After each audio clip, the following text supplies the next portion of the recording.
ते काय म्हणजे सगळे माफिया जणू बीड जिल्ह्यात आहेत. ही ते परत मी सांगते की प्रतिमा तुम्ही करू नका आमच्या जिल्ह्याची, निश्चितच आणि मी प्रतिमा तुम्हाला बदलावी ही उपलब्ध अपेक्षा आहे. होतीये म्हणून तुम्ही मला ग्रिल करताय ज्या विषयाशी माझा संबंधच नाही कुठल्याही अंशाने. मी तर 5 वर्ष महाराष्ट्राच्या राजकारणाच्या बाहेर होते. मी 5 वर्ष राजकारणाच्याच बाहेर होते. मी 100% संघटनेला वाहून घेतलेलं होतं. कुठल्याही निवडणुका झाल्या नाही 5 वर्षामध्ये. तर त्यामुळे मी काय याच्यावर म्हणून माझ्या सीमा आहेत उत्तर देण्याच्या. निश्चितच. बरं पंकजाताई, जी मोठी जबाबदारी पक्षानं सातत्यानं दिली गेल्या 5 वर्षातली असेल किंवा आत्ताची असेल, ती पार पाडण्यासाठी तुम्ही नेमकं काय काय करणार आहात आणि पुन्हा एकदा टाकलेला जो विश्वास आहे, एक मोठी जबाबदारी ज्या वेळेला मिळत असते त्यावेळेला आपण आपल्या उज्ज्वल भवितव्याकडे बघत असतो. राज्याचं असेल किंवा तुमच्या मंत्रिपदासंदर्भातलं असेल किंवा पर्सनलही असेल, काय काय येत्या काळामध्ये करणार आहात? मी जे आतापर्यंत करत आले तेच करणार आहे. मी काही वेगळे बदल करणार नाही. मला जे दायित्व दिलं जातं मी प्रचंड त्या चौकटीत काम करते. मी कधी दुसऱ्यांच्या मंत्रालयात फार हस्तक्षेप करत नाही. दुसऱ्याच्या कर्तव्य क्षेत्रात आणि कार्यक्षेत्रात हस्तक्षेप करत नाही. साहजिक आहे काही अन्याय होत असेल तर मी नक्कीच त्याच्याकडे लक्ष देईन.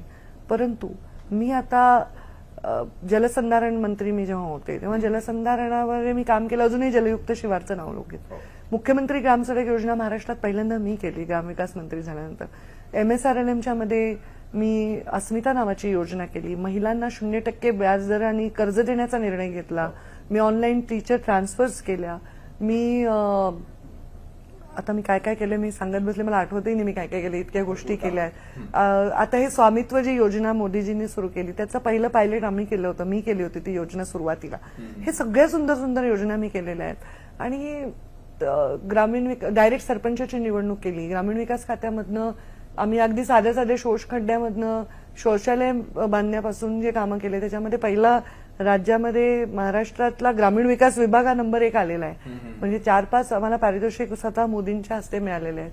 तर काम मी चांगलं केलेलं आहे. माझ्या कामाविषयी कोणाचे आक्षेप नाही. तेव्हा स्त्रीभ्रूण हत्या होती. माझी कन्या भाग्यश्री योजना मी आणली आणि आज तसंच काम इथे करायचा प्रयत्न करेन. हे खातं वेगळं आहे, डिपार्टमेंट वेगळं आहे, त्यामुळे वेगळ्या अप्रोचने इथे काम करण्याची गरज आहे. बरोबर आहे. महिला आणि मला फक्त एन्व्हायरमेंट नाही, माझ्याकडे पशुसंवर्धन पण खातं आहे. नाही, मग पशुसंवर्धनाबाबतीचं मला आपल्याला विचारायचं, जसं आपण पहिल्या सेगमेंटमध्ये एक महत्वाचा मुद्दा होता की रेडिएशन संदर्भातला पशुपक्ष्यांवरती पण थेट परिणाम होताना आपल्याला पाहायला मिळतो, किंवा ब्रीडिंग असेल किंवा पशुसंवर्धनासंदर्भामध्ये काय उपाययोजना आज महाराष्ट्राला अत्यंत आवश्यक आहे. कारण एका बाजूला शेती हे प्राधान्याने आपले शेतकरी करतात आणि जोडीला त्यांच्याकडे असलेले पशु हे देखील त्यांचं धनच मानलं जातं. हे धन संरक्षित करणं किती महत्वाचं? महत्वाचंच आहे. ते खातच आहे म्हणून त्याच्यासाठी वेगळं खातं आहे देशामध्ये, राज्यामध्ये.